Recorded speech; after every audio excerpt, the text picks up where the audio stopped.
I'm very pleased to welcome you all to this research seminar, which is a joint research seminar with IGF, and we're very pleased again about the partnership with IGF to partner on this research workshop. We've been holding about 2 of these every year for the last 3 years, and this one today is usually they're closed meetings, but we thought today we'd have an open meeting. So we sent out publicity, and we're hoping that a lot more people will join us as a consequence.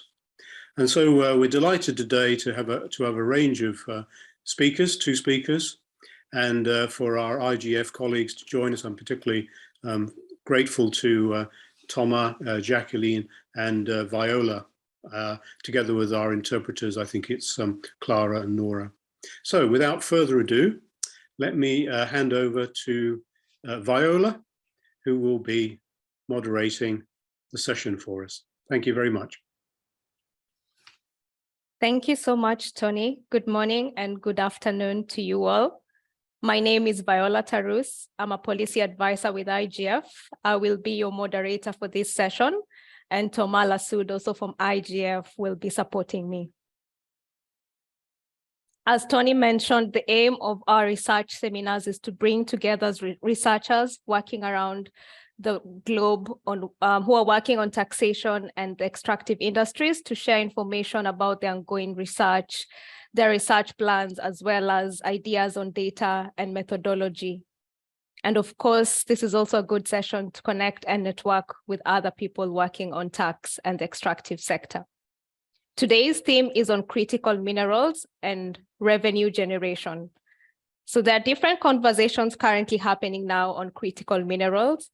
Today, we will focus on our discussion on critical minerals and specifically on revenue generation. Critical minerals present an opportunity for resource-rich countries to increase their benefits from the mining sector. We've seen some countries increasing taxes for these commodities, but one thing we've learned is that chasing prices will not be a recipe for success, especially in an uncertain landscape, and that what is needed is a long-term approach on critical minerals. We are pleased to have 2 speakers today to present their research on this topic. First, we will hear from Benjamin Jones, who's a lead economist at Anglo American. Ben co-authored a paper on the electric vehicle revolution, critical mineral supply chain, trade, and development. Our second presenter is Michel Jorratt, a consultant with the Economic Commission for Latin America and the Caribbean. He's written a paper on economic rent, tax regime, and fiscal transparency of lithium mining in Argentina, Bolivia, and Chile. Michel will make his presentation in Spanish, and so we've provided language interpretation for that. You feel free at the bottom of your screen, we have the language interpretation function, so English to Spanish, Spanish to English. Both these papers can be found online for further reading. We're also pleased to have Jacqueline Takiri, who's a policy advisor with IGF, as a discussant for the 2 presenters before we open for Q&A. Feel free to type in your questions or raise your hand if you want to make a verbal intervention.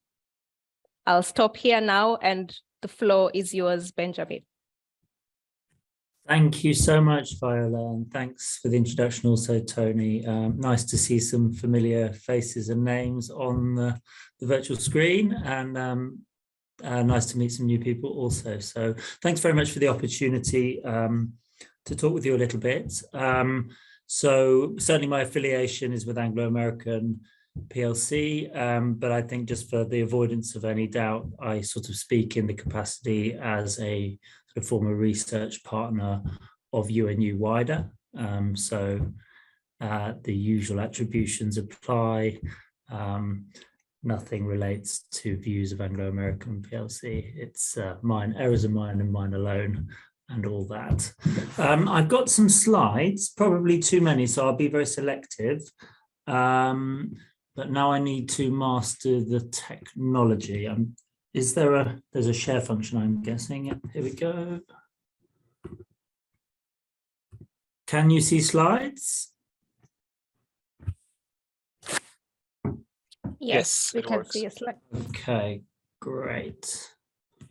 So hopefully we're in full screen mode now. So yeah, as Viola pointed out, so the slides are taken from a paper that I co-authored with Professor Robert Elliott and Dr. Viet Nguyen Tin, who I wrote with on various topics around mineral economics. It's published in last month's World Economy. The genesis of the paper, I think, is very much a set of conversations with Tony about, you know, what's going on in transportation markets and what it might mean for the supply chains and the economic development pathways of host countries to those raw materials. So, you know, it's very much in that vein that I undertook what I think is a fairly broad brush piece. So certainly very interested to get into, you know, much more of the detail of, say, taxation issues in lithium or other value chains, you know, in the context of the next presentation and in the discussion. This paper, I would say, is very, very broad. It talks a little bit about the economic environment and some of the market fundamentals for some of the key raw materials going into electric vehicles. And then it discusses a little bit of, you know, some of the key structural changes that are going on in the global value chains that deliver those materials in one form or another. And then in the final section discusses various aspects of the policy environment from a developing country resource exporter perspective, touching on, you know, broader economic policy, touching on some fiscal dimensions, which I'm conscious is the focus probably of today, but also some of the more specific sector policies as well. So I'll mention a few of them at detail. I'm conscious that I've only got sort of 10 or 15 minutes to talk, so I'll probably miss out as much as I discussed, but, you know, happy to take anything, you know, any interest in questions afterwards. So, you know, I think, you know, the bottom line is, you know, the industry is characterizing, and by that I mean the mining industry specifically, is characterizing the electrification of power, of transportation and industry as something of a sort of fuel to material shift. So, you know, moving away from operating expenditures on fossil fuels towards more capital and mineral intensive raw materials, such as renewable power and electric vehicles. So, you know, those kind of structural shifts have various implications for demand. So there's new demand, you know, that a lot of people are getting quite excited about, you know, extra units of cobalt, extra units of lithium, extra units of nickel for battery cathodes and such like, but also various other inputs to some of the supporting technologies. But there's also substitution demand, or substitution effects, you know, thinking about, for example, shifts in the use of platinum group metals. For example, of which Anglo American is a major producer, and there it's more of a threat than an opportunity, you know. So, you know, roughly 2/3 of demand for platinum, still more for palladium, are used for catalysts, and the majority of those applications are in road transportation for the removal of SOx and NOx and other local pollutants from the tailpipes of conventionally powered, oil-powered vehicles. So in that context, you know, the electrification of the global powertrain is a threat, and that has implications for countries, potential implications for countries like South Africa, Zimbabwe, and elsewhere, where these industries are large and very labor intensive. You know, so they're big employers. And so, you know, we shouldn't think of this shift purely in terms of, you know, economic upside. We should recognize, I think, at the outset, there are risks as well to particular industries. So kind of what's going on, and how much does it matter? So I'm going to talk a little bit about the demand and a little bit about some of the structural trends, a little bit about the policy at the end. So does it matter? Are these numbers big or small? So this chart very crudely characterizes the share of export revenues according to different mineral inputs that are associated with the electrification of transport. Now, certainly I don't want to presuppose that all of these units and all of these earned dollars are associated with this particular end use. That's certainly not the case. For minerals like copper and nickel that have relatively broad applications, but certainly you can see that the data show that there's a growth trend. We have a substantial contribution of economic value in terms of export earnings in quite a number of countries spanning Latin America, Africa, and Asia, and in some countries and some minerals in particular, the growth pathway is really dynamic. We've seen somewhere between a doubling and a tripling of lithium production in some of the key South American production hubs. We've seen a 4-fold cobalt output increase in a decade in the DRC. So these are really big numbers. But I guess one of the comments, and I think one of the consistent lines that the paper takes, is that these dynamics are exciting, but they need to be kind of viewed in context. So if you're taking the standpoint of a Chilean mining industry, lithium's growing gangbusters, but it's still very small compared to the overall copper industry. And so when we're thinking about revenues, those insights have natural implications. So what's going on these days? So this chart just shows just a sense of how demand is evolving in the end use, so the global powertrain, and we basically see a massive hockey stick in plug-in hybrids, and in particular full battery electric vehicles in China, and Europe is now coming up very close behind. And what we've seen is that preferences for electrified powertrain has really been very robust through the COVID down cycle. So the automotive industry took a big hit by virtue of problems in its supply chains, notably with the manufacture of chips. But in terms of sales, it's very clear that across all the major markets, actually the electrified component of those sales has done very well. So it very much feels from an upstream perspective that a tipping point has been reached. We've got 10 million of these vehicles on the road, but we're looking at orders of magnitudes more in the years ahead.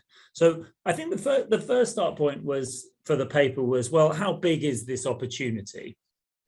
Now we tried to quantify it, because I think our start point was, well, look, these are very small markets at the moment. They're growing pretty fast, and the risk is that they could be even more pro-cyclical than many other larger markets by virtue of the thinner trading, greater opacity, and sort of generally more complex nature of the economics. So what we tried to do is deploy a model that was originally developed, again, with the same co-authors in a publication for Applied Energy in 2020, which is essentially to try and put some numbers to this opportunity. And the tool that we use, we aptly call a COMIT model, and it's basically a sort of integrated top-down, bottom-up model, which sort of takes account of some of the fundamental cost economics in the downstream, takes account of some of the materials and technology choices in the powertrain, but also captures some of the big macro developments as well. So we're trying to capture a broad range of drivers that are shaping these value chains in order to provide some guidance on what to look for when trying to kind of size the market, if you like. And that very much speaks, I think, to Viola's point about, not chasing prices, but actually look at the structural fundamentals. So if you're interested in the results, I definitely encourage you to have a look at the paper. I think it's on open source, so it's freely downloadable. I'm not going to talk to the chart on the right, partly by virtue of the fact that it's somewhat indecipherable. I've got a co-author who has a love of very complex charts, and I'm not sure I can even understand it. But broadly speaking, I think what we're saying is that we're looking at the sensitivity of the demand outlook to key factors, notably the pace of economic development, the choice of technologies in the body sheet and in the battery, particularly in the cathode, on the shape of public policy and on the way consumers behave, notably with regards to their discount rate. And we test the sensitivity of demand for key materials from including copper and aluminium, nickel, cobalt, lithium, and manganese. And I guess, the conclusions are that, certainly in the case of lithium cobalt, they were small markets, but they're well on their way to being quite medium-sized markets. So, a cobalt market in 10 years' time on base case is likely to look a bit like the nickel market in terms of its scale. So coming from, let's say a couple of 100,000 tons, let's imagine, to upside of a couple of million tons, so certainly well short of the global copper market, which stands a few million tons short of 30, let's imagine, globally, but still, becoming markets of particular consequence. And if you want to refine those numbers, I think the insights from the paper suggest that, the things you should look out for are, the resource costs of the batteries and the powertrain in particular, because they're very consequential in terms of the overall cost. And so when you accelerate the pace of cost reductions in the manufacturing and processing industries, for example, or in the cell assembly costs, you get quite a material accelerant, in terms of the overall demand pull on the resources industry. And the other primary thing to look for is really the shape and intensity of policy support in China, because I think the feeling is that the regulations are by and large, powerful enough to drive, stronger and stronger uptake in Europe, but really it's China that's to a degree still the key market. I think the exception really in terms of those key core insights is really for aluminium, where the implications rest more on the choice of material in the body sheet.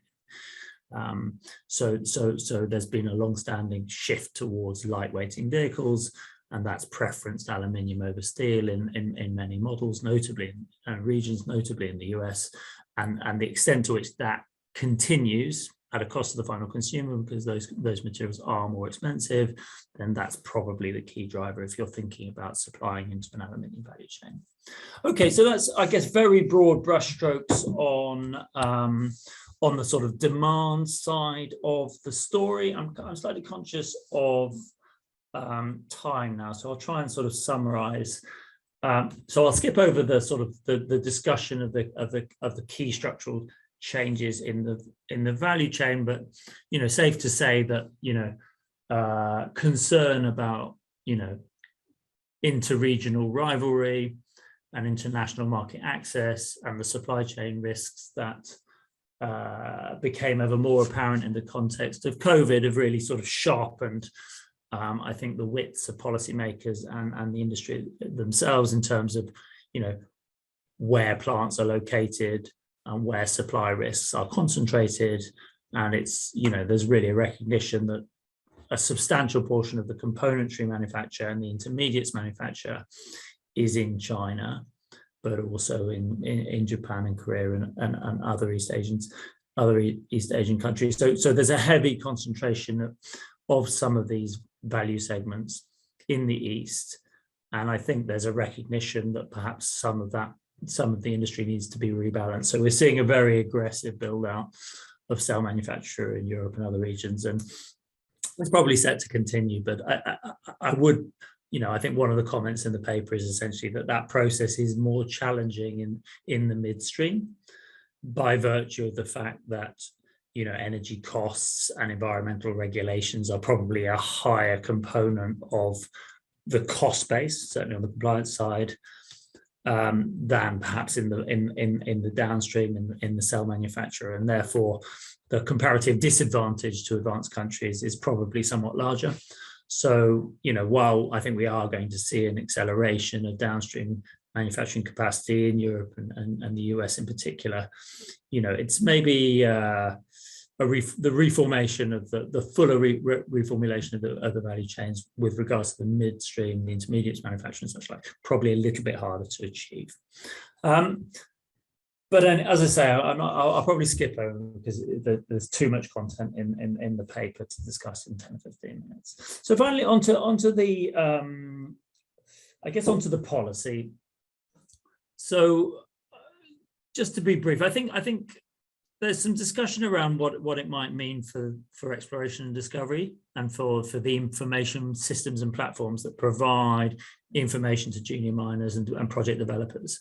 And I think one of the observations from the paper and from some experiences that I've had sort of first and second hand with industry developers is essentially that people there's been a lot of testing, a lot of geological sampling going on in various parts of the world, and there's been a tremendous effort to get some of that information systemized and more easily accessible by potential investors, and that's great. But the fact of the matter is that 5 or 10 years ago, lithium was a boring old market of 50,000-60,000 tons a year, which was principally used for grease, industrial applications, grease and lubricants of various descriptions. And as a result, people weren't looking for it. It's a market of a couple $100 million, let's say, structural prices at $3,000, $4,000, $5,000 a ton. It's not interesting, put crudely from a commercial perspective. So people weren't looking for it. And the consequence of that is that basically a lot of discovery is probably a lot of exploration work has been done on deposits that potentially bear mineral, particularly lithium. And as a result, perhaps there's a case for reinvesting in some additional testing and resampling to see if there are signatures of minerals such as lithium, which are now of greater commercial interest. So moving on to the money side of things, on the revenue, I guess this paper interacts with another paper that I also wrote together with Tony, talking about a more sort of the case for a more data-driven approach to revenue forecasting, and I sort of tried to bring some of those insights to this specific research context. So I guess some of the key messages here are that really the opportunities are not insignificant, but at the same time their scale needs to be kind of borne in mind, given the fact that these materials markets are probably going to be moderate in size at most. They're certainly going to be trivially small compared to an iron market or a coal market or a copper market anytime soon, and under, I would argue, any plausible assumptions. So and with those upside opportunities, there also come downside opportunities, and some of those issues are very real. I think if you're a country that relies on revenues from platinum group metals, for example, in particular, which is going to lose or is at risk of losing a very significant end use and a very significant revenues that come with that. So I think it's a sort of let's keep our heads type message, shall we say? The paper really argues that for projections that are based on realistic outlooks for growth and domestic market access and the potential value and profitability associated. And we've done a little bit of work to try and size the market on the supply side. On the demand side, the paper is rather more silent on the supply side for obvious reasons. But I think it's really arguing to, to work harder on the revenue projection side in terms of understanding the demand and the risk factors around the demand. And so I think the paper makes a contribution there, to be very realistic about the commercial realities of the key domestic assets, and really just laboring the point that it's well worth investing a little bit in data to understand in a competitive market where these assets plausibly stand in the merit order, in order that we don't get overly excited about the commercial prospects of domestic deposits that perhaps are difficult to bring to market, or are unlikely to yield a significant value uplift by virtue of the fact that they're expensive to bring to market.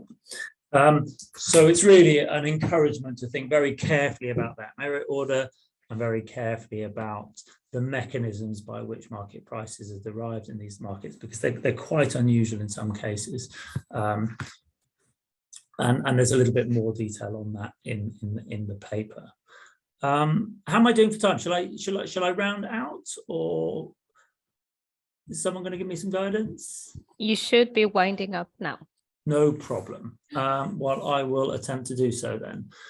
So I guess there's a little bit of discussion around the tax administration side, but I think that's really going to be the focus of the next conversation, hopefully.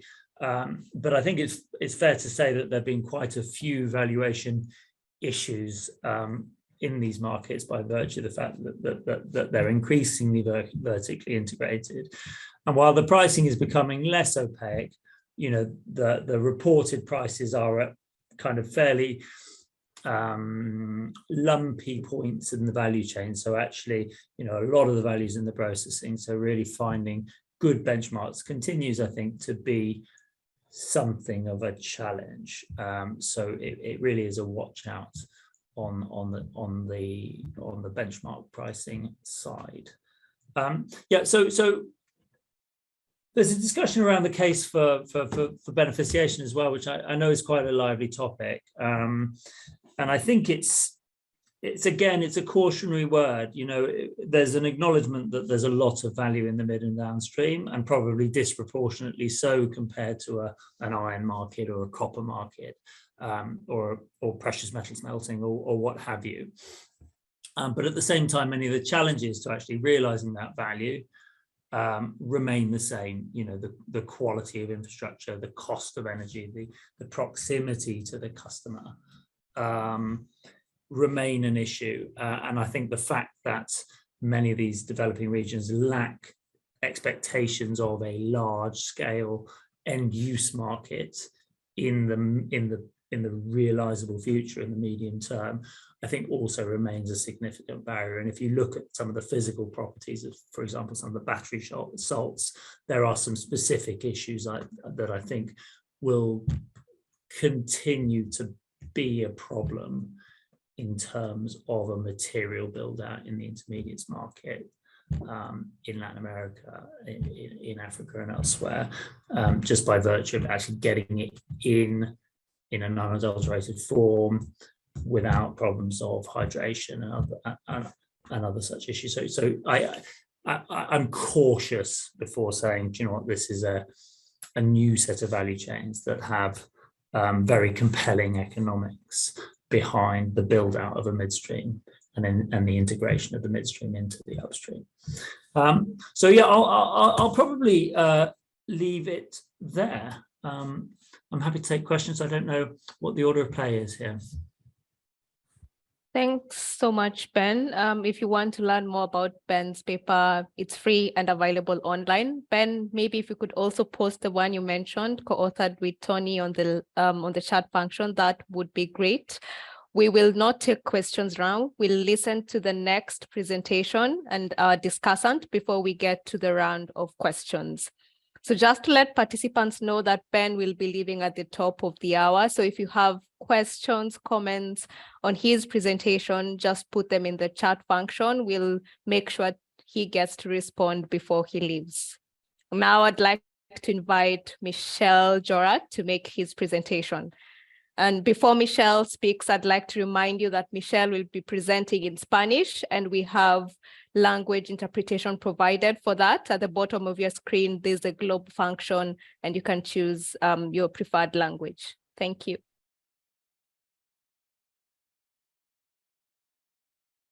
Ben, if you can also stop sharing your screen, then Michel will be able to upload or share his presentation. Thanks.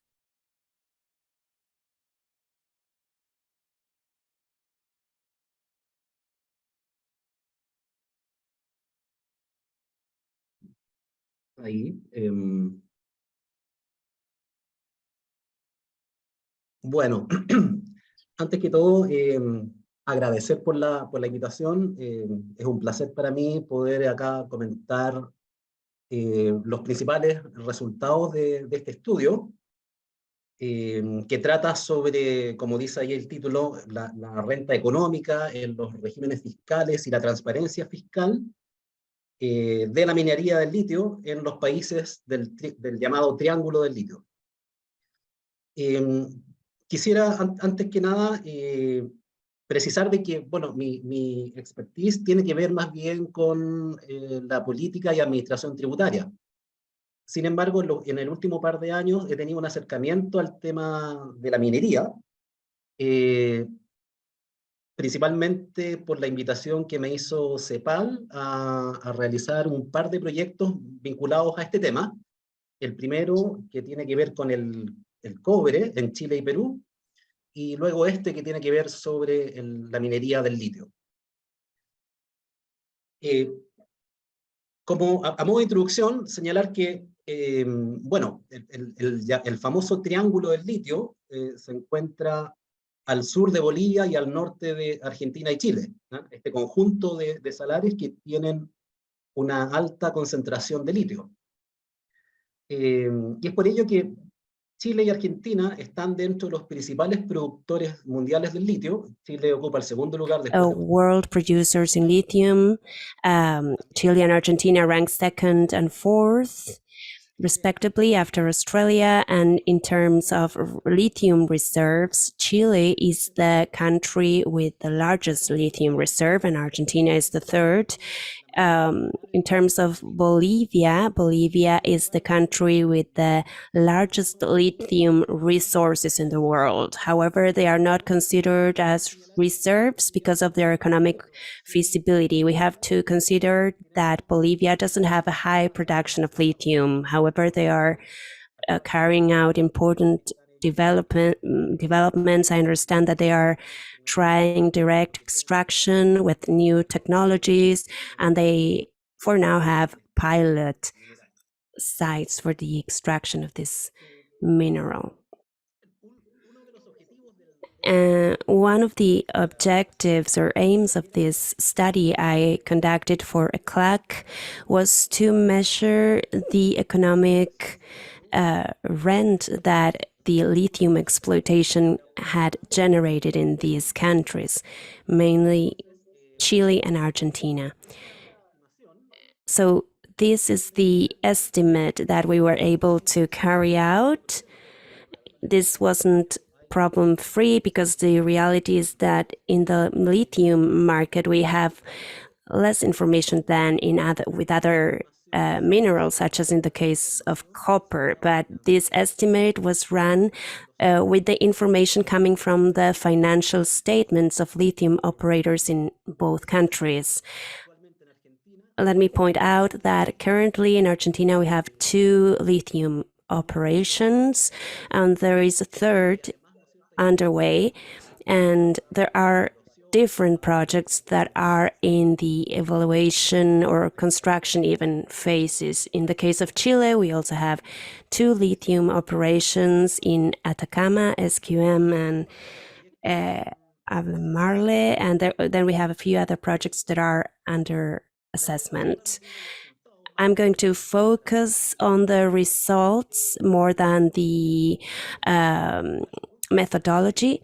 So we have these results. In Argentina, between 2010 and 2020, the state appropriated 28% of the economic rent. And in the case of Chile, that appropriation by the state or the government take was 36%. the rest is in the hands of the companies that operate both sites. So these results in terms of the appropriation of the economic rent are historical data that were obtained from the financial information coming from the companies. Something that comes out of this analysis of the lithium markets in Chile and Argentina is that the prices that reflect these financial statements or the exportation stats for both countries are significantly lower than what one could call the market prices. But actually in the lithium market, we don't have a market price that you can see at some sort of stock exchange, as it happens with copper, for example. But we do have information, for example, the one that the Geological Service of the US publishes, that have to do with some prices that are observed in some contracts. So the prices in Argentina and Chile deriving from the exports are, in general terms, much lower than those reference prices that are found in some contracts. Therefore, from the point of view of measuring the economic rent, we were doubtful as to what is the price we should consider. Is it the one that is established in the export contracts, or what is the final price that these products are sold? This is shown in this graph. I'm showing the average price of lithium carbonate. The blue line is the reference price that corresponds to the contracts in the US with the battery grade lithium carbonate. The orange line shows the price deriving from the export stats in Chile, and the gray line comes from the export contracts in Argentina. As you can see, in the last years, there's a pretty big gap, mostly in Argentina, and the prices, I would say, are 40% lower than this market price. And in Chile, that's 20 or 25% lower. I don't have any arguments to affirm that this has to do with a manipulation of the transfer prices, but it seems that this could be the case mostly because the operators, or lithium operators in both countries, or at least one of them in Chile and the other in Argentina, sell most of their production to related parties. So there may be an undervaluing of the transfer prices, and I agree that there's an urgency for fiscal administrations to have the capacity to control those practices so they don't occur. So in this sense, in the case of Chile, the two sites we have under operation belong to a governmental body that is called the Corporación de Fomento, Corfo, and what they do is rent the sites to both operators, Albemarle and SQM. And in recent years, new conditions were set forth in those rental contracts, and something they did was that when they determined the base to determine royalties, they had to observe not the price for each contract, but the average prices for all contracts, or for the contracts entered into among independent parties, so as to avoid this undervaluation of the transfer prices among the related parties. This gave rise to litigation between the government and Albemarle company because of this undervaluation of the sale contracts for lithium carbonate. Another aspect we found in our study had to do with the determination based on a simulation model, and this has to do with the effective tax rates. What we are looking at now is not the historical data from the last 10 years, but the current tax rate applied on a hypothetical lithium exploitation project. We took a real project as a reference.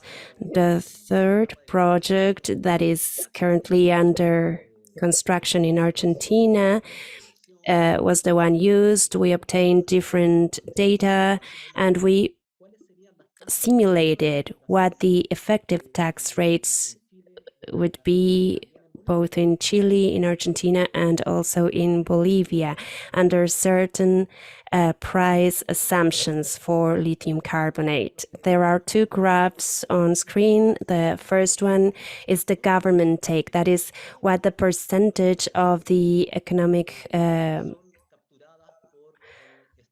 produce is captured by the government or the state. So here we can see that the higher the prices, that's Bolivia, for example, the green line, the state could take 63%, and in Chile it's a little bit lower, 58%. Whereas in Argentina, that's the blue line, the government take is located at 42%. We need to point out that in Bolivia, the only company that is currently producing at a pilot state lithium carbonate is the state-owned company. And Bolivia has had this strategy of exploiting lithium by the state. However, here we show the tax burden there'd be if Bolivia opened to the private sector. On the second graph, we have the effective tax rate.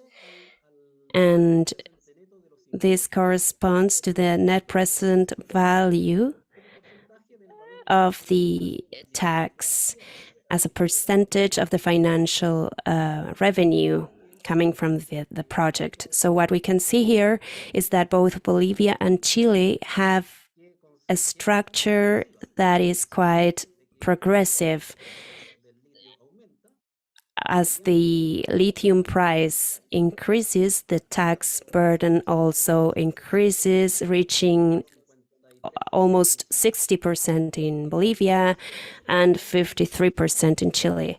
In contrast, in Argentina, the effective tax rates are a bit lower, about 38%. In the case of Argentina, we don't see a progressive trend, but an average flat rate, actually. What are the instruments used by each country to collect income from the lithium projects? All three countries apply the income tax that is normally applied to all companies, but both Argentina and Chile offer some incentives, mainly accelerated incentives as compared to the investments. Argentina applies a 3% royalty on the value of the ore in the run of mine, and Bolivia also applies a royalty percentage. In Argentina, we have export taxes. It's a 1.5% rate that has changed throughout time. But also Argentina applies some sort of return. It's some sort of subsidy that's determined based on the percentage of the exportations. So what happens in Argentina, even though they have a reasonable structure in principle, is that in the end, both the royalty and the export tax end up having this reimbursement.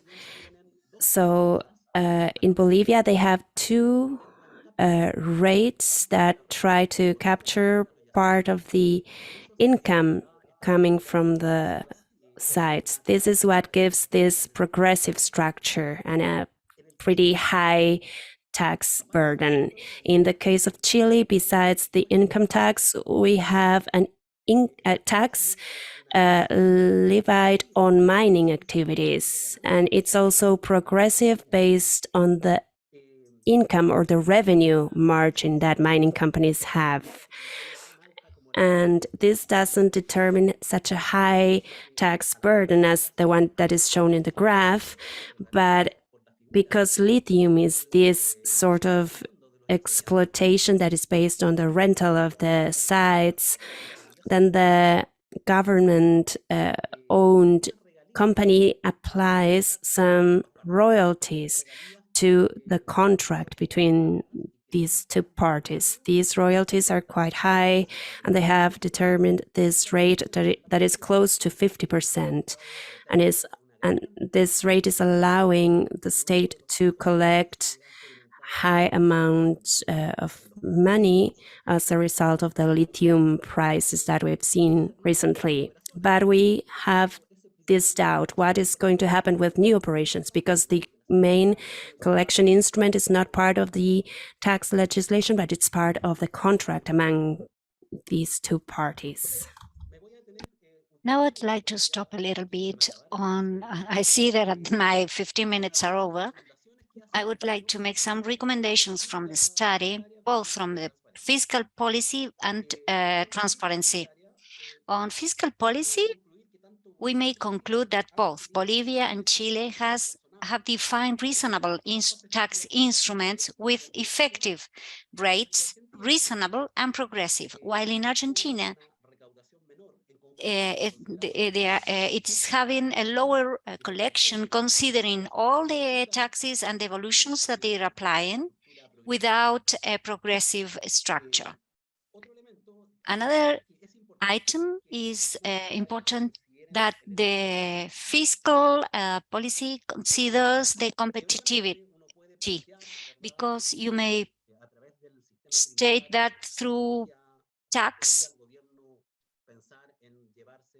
the government may think of taking the 100% of the take without affecting investment incentives, but they are not considering that there is competitiveness between the countries.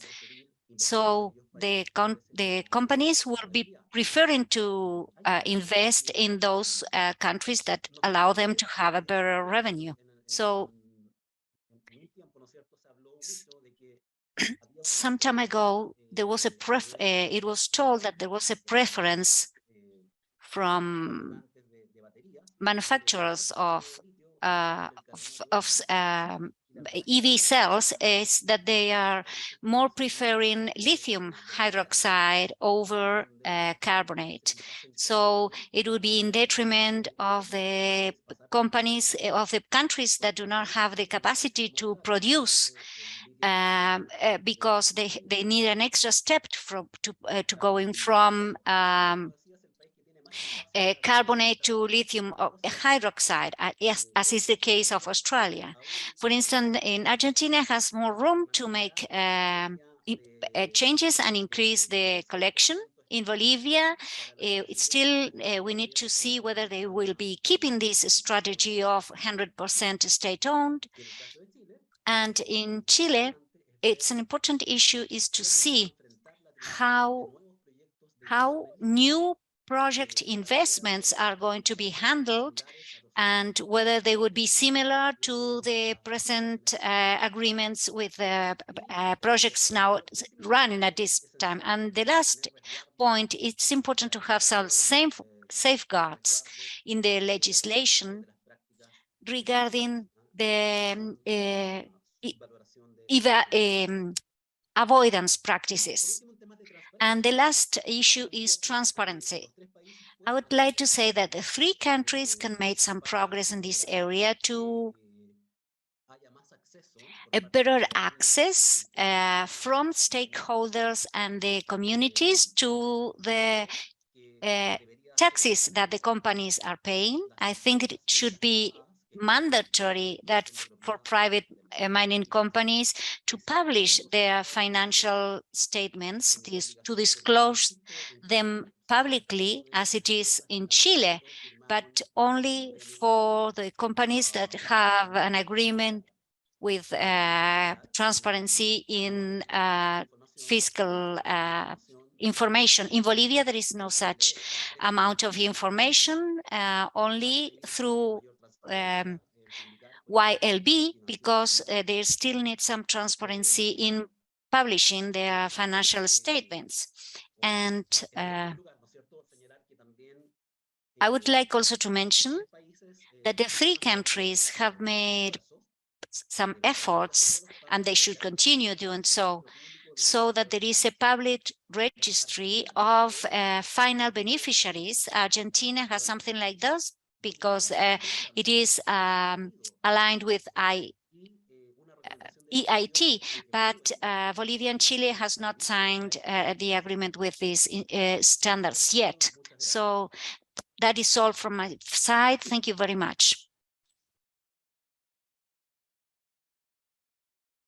Thank you so much, Michel, for your presentation. Before we move to Jacqueline to discuss the 2 presentations, I'm conscious that Ben has to leave us. And so, Ben, I will welcome you at this point to respond to the 2 questions on the chat function.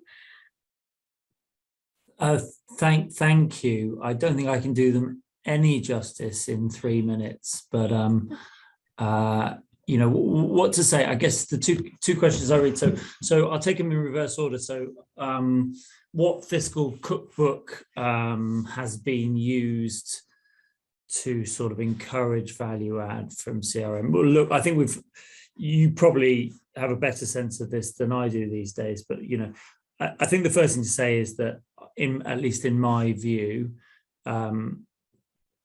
I think it's important just to recognize that probably fiscal terms, I would say, are secondary in terms of incentivizing investment in many of these value chains. I think what industry is looking for are scale deposits, stable,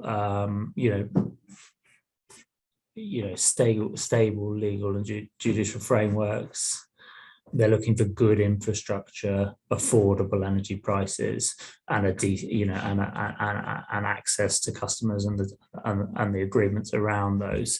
You know, I think that those, at least in my mind, if I'm going to market, are what I really care about. And then the second stuff is, well, you know, how do I share the revenue? And you know, following the previous presenter's presentation, I do see a little bit of fiscal in some of those trends, actually, if I'm going to be honest. But as I say, I think they're secondary. But equally, you know, we've seen, you know, the Australians nudge their royalty rates to incentivize a little bit of extra processing, or just to bring a little bit of value uplift from those segments. But again, I really do think it's the fact that you can bring hard rock projects and processing to market a little bit quicker in the context of what was quite obviously, you know, an upcoming market deficit was what really drove those dollars into Australia, say. You may have different views, but certainly that's my high level perspective. You know, and we've seen some and I don't think there's any single cookbook, if I'm going to be honest. You know, we've seen very, very proactive industrial policies and partnership in Indonesia and partnerships with the Chinese, and that really is working. You know, you can have your views on whether the environmental compliance or the governance arrangements or the value sharing is, you know, as you would want it, but certainly in terms of realizing dollars of capital investment, in terms of realizing ore, in terms of realizing intermediate manufacture, it's working, you know, and that cookbook of infrastructure and finance and technical know-how and access to the mainland is really, I think, the primary success factors there. You know, I don't think we're very far away from seeing full downstream cell manufacture in Indonesia, you know, being honest with you. Second one, I think on the tax side, look, there's more expert people than I in the tax administration space, but I guess the message from the paper is it's fairly agnostic, I would say, on the, you know, the right rule book. But I think the central message from the paper, at least my feeling, is that it's sort of an invitation to you know, such as yourselves, those involved in capacity building in this space, to throw the kitchen sink at it, because, you know, there's a lot of experts on tour who know their way around the copper market, who know their way around the iron market, and can come up with sensible tax policy and tax administration advice that takes due account of the specificities of those value chains and those markets. But I think the gap is considerably wider in some of these markets, and so it's really an encouragement to roll up your sleeves and spend some time and money on this space. And you know my bent on many of these things. You know, there's an encouragement there to partner with the industry and with those who've practiced in the industry to get there, because I think that sort of expertise, and often very specialized expertise, and certainly not expertise that I claim to hold, is required. And, you know, I can speak to a few case files from former lives where we've attempted to provide guidance and formulas on benchmark prices for different products in these value chains, and found it to be, you know, really tough, you know, and actually to the point where you really have to understand the structure of the offtake, the value to the off-taker, in a way that is just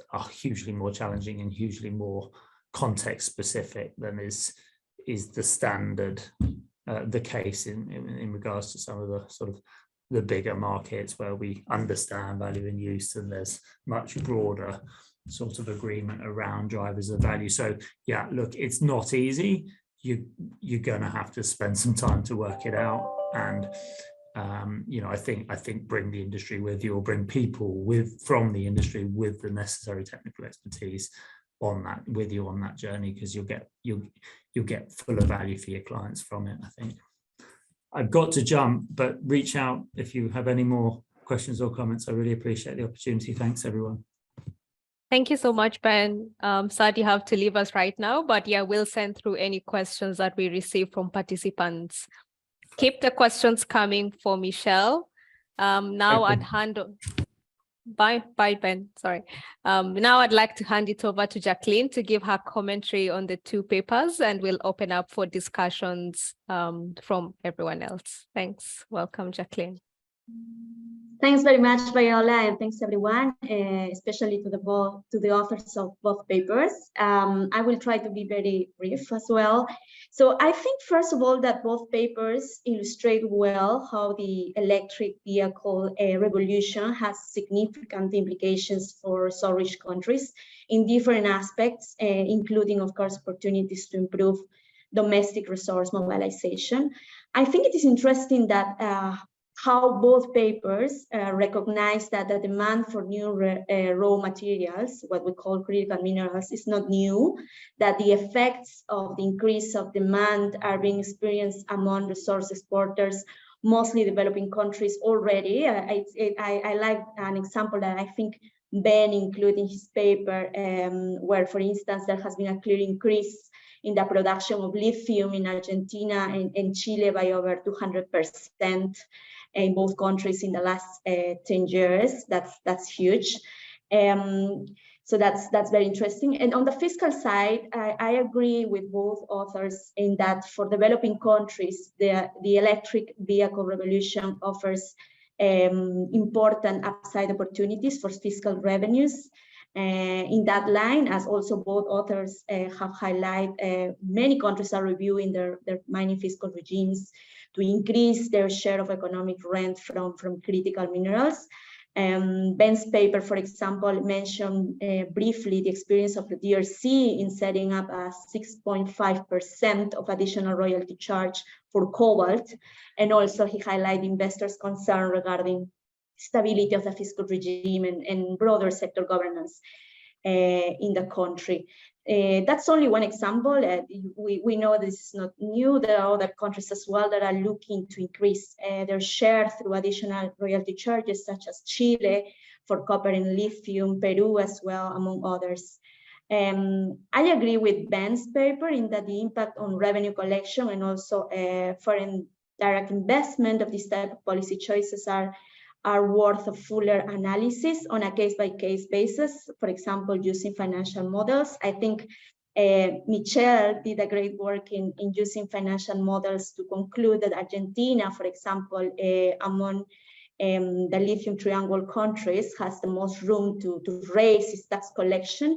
Now, it's interesting as well, was interesting for me to read that Michel highlighted in his paper that countries should be cautious as well about raising taxes, so as not to raise production costs excessively. So also mainly to not deter investment. We already hear what Ben thinks about it. I think we should put a caveat there and come back to what industry we're referring to. Here we're speaking about mining, and this is not specifically on critical minerals, but in general, mining is a location-specific industry, and yes, investors will consider taxation as a factor to invest. However, and Ben said it very clearly before he left, geology is also very relevant, and other aspects such as sound regulations, such as good institutions, among others. So I think I would agree with Ben here. And another question, and I think here I feel that we need a bit more of research about new ideas on how to tax revenues derived from these critical minerals. Should we keep the same structure, corporate income tax and royalty systems, or there is a space to think of different ways of taxation for revenues derived from critical minerals? So basically the question is, what's the role for financial benefit sharing in terms of the exploitation of critical minerals? That's something that the authors may wish to explore a little bit more. My sense was that Michel's suggestion was just to keep the system the way it is. His suggestion for Argentina, for example, include a mining income tax, but also a royalty and so on. So it will be interesting to hear if there is a space for new ideas in terms of taxation for critical minerals, for the revenues derived from critical minerals. Also, in terms of tax administration, I think I agree with both authors as well in that the electrical vehicle revolution will increase the challenges for effective tax administration. And why? And I think Ben mentioned it, and also Michel. The main reason here is the lack of available market prices for many battery minerals, as was highlighted very clearly by both authors. In addition, of course, to the complexity, the opacity of raw materials value chains, as well as that trend towards more vertically integrated industries, which in many cases increase internal transactions between divisions of the same legal entity, which increase risks of manipulation of transfer pricing. So in terms of the lack of clear market prices for many of these critical minerals, I think both Ben and Michel highlight interesting cases where lithium subsidiaries in Chile, in Argentina, were charging below market prices for its sales to affiliates. It was interesting to see Michel's analysis about the simulation that he prepared of a lithium exploitation project under the tax regime in force in each of the countries that his research was about, and also the percentage of revenue appropriation by each country. And also in these scenarios where companies were undervaluing transfer prices by 20% with respect to market prices. So that was interesting. I think we need more examples like that, provided that we have obviously publicly available information as well. And on solutions, I agree with Ben in that we should have robust transfer pricing rules. Of course, this is not different. Again, this is not just for critical minerals. In general, we agree that we need robust transfer pricing rules for mining and other industries. I will only add to that the importance of have transfer pricing rules, not only for cross-border transactions, but also for domestic sales. Ben didn't mention it, but in his paper, he highlighted that implementing the arm's length price formula may be challenging as well. Of course, given the opacity, the complexity of some of these battery raw materials chains. I agree with that. I will only add that also some countries have attempted to simplify transfer pricing assessment, but define pricing mechanisms. As you know, many of us know, this can be done via legislation, using international reference prices where they are available, or publishing their own reference prices, like Guinea, for example, has done. And my colleague Thomas can share a little bit more about that, which was very interesting work, and where we support the IGF. Also, there are possibilities to set prices via advanced pricing agreements, which is a very interesting tool as well for countries. I also agree with both authors that there is a need for skills in government officials to understand the critical minerals value chain, which government officials should be able to understand the value chain, not only how the market works, but also the role of the price indices, for example, common price adjustments, and so on. So that's something that the government should be aware of, should be ready in order to implement different rules applicable to critical minerals. Very briefly as well, I think a key element is whether the demand for raw materials needed for the electrical vehicle industry provides also an opportunity for developing countries to not only expand their exports of ores, but also to move up the value chain and develop a domestic primary ore processing sector. I think Ben mentioned a little bit about this during his presentation. Ben's paper actually rightly highlights, in my view, how while this is politically attractive, moving down the value chain, yes, may be challenging for many developing countries. Again, this is not exclusively about the discussion of critical minerals, but this has happened already. It's happening already, where countries try to move down the value chain. However, I raise this point because Ben mentioned, and I think Michel as well, not specifically on this, but you both mentioned the experience of Bolivia with the SOE, the lithium SOE, Yacimientos de Litios Bolivianos, and how it seems that Bolivia couldn't develop a domestic lithium industry successfully. What I will add to that is that we need to learn from this experience, or resource countries need to learn from this experience. Of course, we need to identify where the bottleneck is, and we need to avoid repeating the same mistakes. I don't think that if it didn't work for Bolivia, that doesn't mean that it will not work in other realities. Regardless, I think strong institutions and sound enabled conditions are very important, are critical when we speak about, for example, setting up an SOE for lithium or other critical minerals. That's something that we should explore a little bit more. As IGF, we're doing this, for example, in the context of the Future of Taxation project, and my colleague Viola could say a little bit more about this. And lastly, both Ben and Michel highlight the importance of transparency. Ben didn't mention it, but I noticed that in his paper, he highlighted also the importance of promoting transparency around, for example, the scale and the opportunities and risks to the mining industry from these major shifts that we are seeing in global demand of raw materials that are needed for the electric vehicle industry. I think that's very important. And on the other hand, of course, Michael focused his paper on basically transparency at the level of the EIDI, the EIDI implementing countries and what they are doing. I agree that Argentina is a good example. EIDI reporting is an excellent contribution, I think, to the transparency of taxes paid by lithium companies in the case of Argentina. However, I agree with Michel as well that there's a space for improvement, because at the moment they're only disclosing a tax data at the level of the national government and not at the level of the provinces. And as some of us know, provinces have jurisdiction on royalties, and royalties actually are quite relevant in terms of revenue collection. But also we know that Argentina has 2 lithium producing companies. There are 2 provinces as well, Catamarca and Jujuy, and understand that also are quite worried about how much royalties are they receiving from their lithium exploitation. That's very relevant. And I think, Michel, you mentioned in your paper as well that there is an obstacle for transparency purposes in many countries where there is tax confidentiality in their tax codes in order to implement the EITI.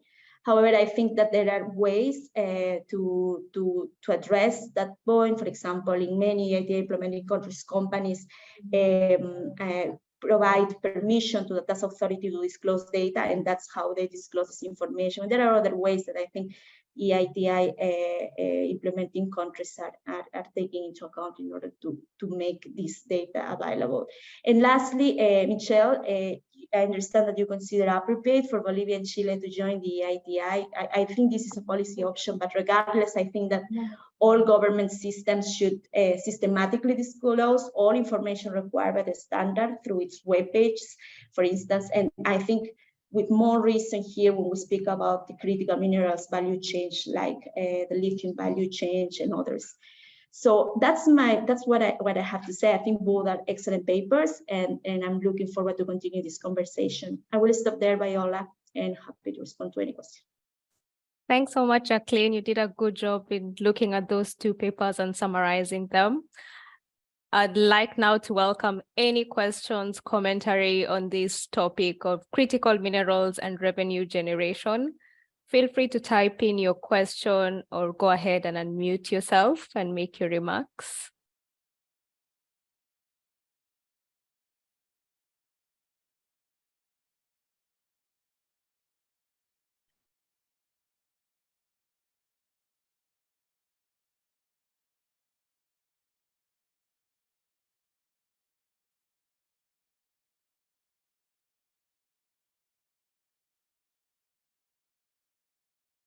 Maybe as we wait for participants to think of questions or remarks, I'll probably just take this opportunity to talk about the future of resource taxation that Jacqueline mentioned. So at IGF and ATAF, we've had this initiative where we have been working together to rethink how mining can be taxed differently. So looking at the current regime, how to strengthen that, but looking at alternative options of taxing the mining sector, knowing that for a long time we've been relying on royalties and corporate income tax, and resource-rich countries have had difficulties with taxing or collecting corporate income tax. And so together we crowdsource ideas from governments and non-governments on how to increase financial benefits in the sector. And I'm pleased to let you know that we have 10 policy papers, 10 policy innovations of ideas that we crowdsourced that has an impact of changing how the mining sector is being revenues are collected from the mining sector. So these papers are online and available for everyone to give us feedback. We're hoping to receive feedback in the month of November and December. And on the December 8th, we have a webinar where we'll be going into the depths of discussing these papers and how they relate to the mining sector. One key point that Jacqueline mentioned, and I'd like to just, that relates to the future of resource taxation that we have been looking up we've been looking at state-owned enterprise and their role in the mining sector, especially with the 2 papers. We've had discussions on tax avoidance, we've had discussions of arm's length principle. And one of the things that we look at is if can the state or have an increased role or direct control of the mining sector by actually participating. And we've seen countries in Latin America where they've earmarked the extraction of critical minerals for the state. So in the paper, we also discuss and see whether this is feasible and other countries should look into this. Thanks, Jackie. Thanks, Viola. If I may add on the link between today's webinar and the future of resource taxation. So I think it was interesting, we heard from Ben in particular that these new minerals, these critical minerals, they're not a big market now, and they're not going to be a market as big a market as iron ore, copper, or others, but they're still going to be significant, and there is room for countries to think a bit maybe differently in how they tax and benefit from these minerals and compared to what they have in the past. And so that in that light, I think what we're working on, the future of the taxation, is particularly relevant for critical minerals. There's a bit more, yes, opportunities for state-owned participation, maybe more opportunities for thinking differently about allocating the licenses, competitive bidding, if countries can develop enough geological information on these minerals, opportunities for just different ways of sharing the benefits in the sector altogether. And also we heard from Ben, I think that some models we're thinking at, with how Indonesia has been able to benefit from the beneficiation of its minerals through some unusual state-owned partnership with Chinese companies. So those things, I think we're starting to put them in paper in the future of the taxation, but they're just beginning of a broader reflection on how countries can better benefit from their minerals in the future.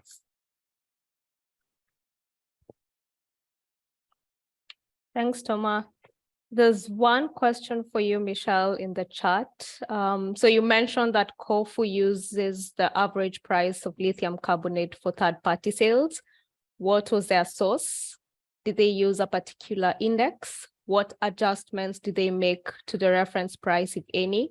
And lastly, what would your advice be to lithium producing countries to achieve a reliable price for their lithium while avoiding legal challenges from taxpayers?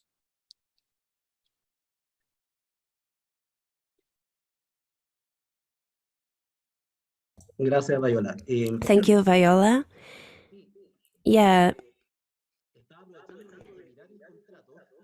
I was trying to look at Corfu's contract. The formula is quite complex, but to sum up, what the contract sets forth is that to calculate the royalties, we have to consider the prices established in the contract with independent parties from the same company. This has a limitation because what do you do if the operator only sells to related parties? But I think that gives us a starting point in terms of how we can regulate the transfer prices. We have to consider that legislations in terms of income tax in most of the countries already established some rules for transfer prices. I'm not a specialist in the field, but I understand there are different methods that are used to set or fix these transfer prices without prejudice of one establishing a particular method for the mining sector. We have discussed the sixth method that was proposed, I think, by the IDB or some other body that would be applied specifically for the mining sector, and that consisted in taking the market prices as the transfer prices, the market prices that are available in the stock exchanges, but this is not very applicable for lithium because we don't have the market price as such. However, I think that we can define some formulas in the sense of what is established in the Corfu contracts. If the transfer price is lower than the mean or average prices of independent contracts that we can consider in the industry, then we should apply that independent contract price. I believe that we could find some sort of formula there. And if any of you is interested, the Corfu contract or the Albemarle contracts are public contracts. So if you are interested, we could share them with you. The only thing is that they are written in Spanish, but you could see all the details as to how that clause was set forth.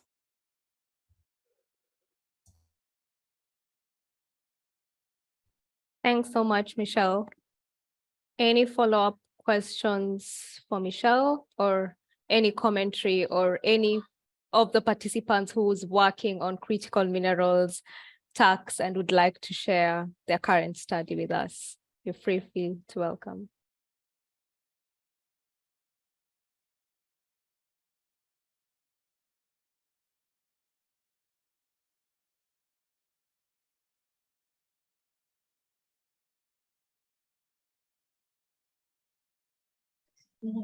I think there is a question from Carol Viola.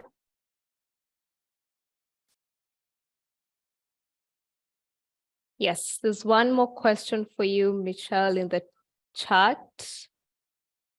Can you explain what is considered a progressive tax versus one that is not?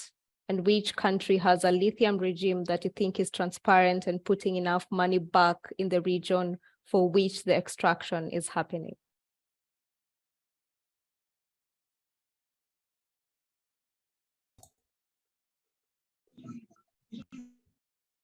Perfecto. Perfect. So I learned that in the context of natural resources, the progressive concept is different to the one that you normally handle in the tax environment. We understand the progressive nature if the tax increases together with the income, but in the other case, we understand that a tax system is progressive when if the income generated by a side goes up, the percentage the state captures is also increasingly higher. This is what is defined as a progressive tax in the environment of mining income. In the example I showed, we could see that both the system applicable to lithium in Chile and Bolivia had that characteristic. The percentage of the income tax that was taken by the state increased together with the increase of the lithium price. So the income was higher. From that point of view, maybe the simplest theoretical thing would be for the countries to apply a tax on the economic rent. I understand that there's been some experiences in the case of Australia, for example, but that was also eliminated. And maybe there are other experiences like this in some oil countries. Maybe we could look at that and see if there are other applicable formulas that we could apply to lithium or other metals. This is what I could comment on. Thanks a lot, Michel. Edwin, you have your hand up. Please feel free to unmute yourself and make your intervention. Can you hear me, Barbara? Yes, we can hear you. Great. Thanks very much for this really interesting session today. Really been listening very keenly throughout. Just wanted to share a bit of work. So I'm an Anglophone Africa country officer. I'm working from Oslo, and we've been doing a bit of work since early this year on critical minerals and the energy transition. And one of those that I've led on has been in Ghana, where we sought to help stakeholders to really map out what critical minerals they do have first, so that based on that understanding, evaluate the governance risk that may be associated as we move to skyrocketing demand for some of those minerals. And then also, how do we leverage transparency and other opportunities moving forward? And once we published the report, we brought together the state-owned enterprise that has been newly formed to manage iron resources. And then we brought together the mining regulator and a company that had recently found lithium in Ghana, and had an open conversation in a public dialogue. And one thing that stood out very clearly was that if you take out the Indonesians when it comes to nickel, or the DRCs when it comes to cobalt, or Chile when it comes to lithium, there's this range of countries that are medium to lower scale countries when it comes to these critical minerals, where issues around corruption, issues around taxation would still become as relevant, but they do not have the same power that the Chiles and the DRCs and the Indonesias would have in terms of negotiating tax arrangements with companies. So the question here is, in that conversation, we're basically trying to tease out, which other countries, where can we be looking out for in terms of good tax frameworks for those mid-range countries, that is not the DRC, that don't have that strong negotiating powers. That's one, that question. And I guess the second question is also, from IGF's perspective, where do you see the role of transparency, accountability, the role of organizations like EITI in helping countries to avoid some of the revenue leakages that we see in the previous mining boom as we move to this new expected mining boom in the framework of energy transition? Thanks very much, and over to you.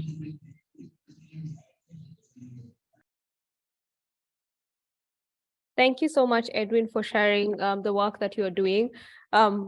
My colleagues can respond to some or parts of the question. I'd like to just mention that within the future of resource taxation, we also look at transparency keenly, and in 2 papers, we explore the role of transparency within the mining sector and having a potential for it to increase mining revenues. One is on license allocation, and so we see there's this demand for critical minerals, but also we talk about the transparency issues along the mining value chain, and especially with license allocation. And one of our key discussion is what are the transparent mechanisms for licensing allocation. So we have the competitive bidding that's rarely used within the mining sector and more so in the oil and gas sector. So we look at the role of competitive bidding and its impact in increasing mining revenues. We also, and I've mentioned that in the future resource taxation project, we also talk about, or we discuss state-owned enterprise, and something very clear that the EITI and RGI have written is the importance and why a lot of state-owned companies have not made it. And one of the key issues is on transparency. It's on the monitoring capacity and the lack of audits, lack of information on how much revenue is moving from the state-owned company to the government exchequer. So we also look at revenue transparency in detail in that paper, and acknowledging that it's very important that even as government is taking control of some of these critical minerals, that transparency should be at the heart of it.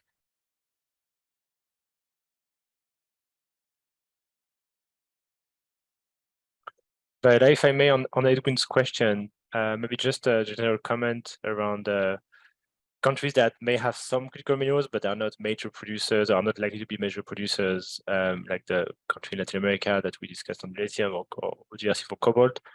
I mean, based on other experiences, I've seen working in West Africa, and there's like some manganese producers, some phosphate producers, but they're major global producers. They don't set the market prices. But it's still in the interest for these countries to have some of the bigger producers help set up market prices and help commodify minerals, because then you have more transparency around these minerals. You have more of a more competition between buyers, and eventually that raises the price of these minerals across the board, and that raises transparency, which makes it easier to apply, SIX method or other transfer pricing, more traditional transfer pricing methods. So it's actually probably in the interest of Ghana that countries like Argentina and Chile and Bolivia work to help set some transparent prices for lithium or lithium carbonate, so that there's some references. Even if the market is different, there will be some adjustments to make between lithium from Argentina and lithium from Ghana. But if there is more transparency, at least you have a better starting point to try to figure out what the price should be in Ghana. So maybe there's a role also for countries to speak to one another, to think about how to help set up more transparency around these minerals that are not yet very widely traded.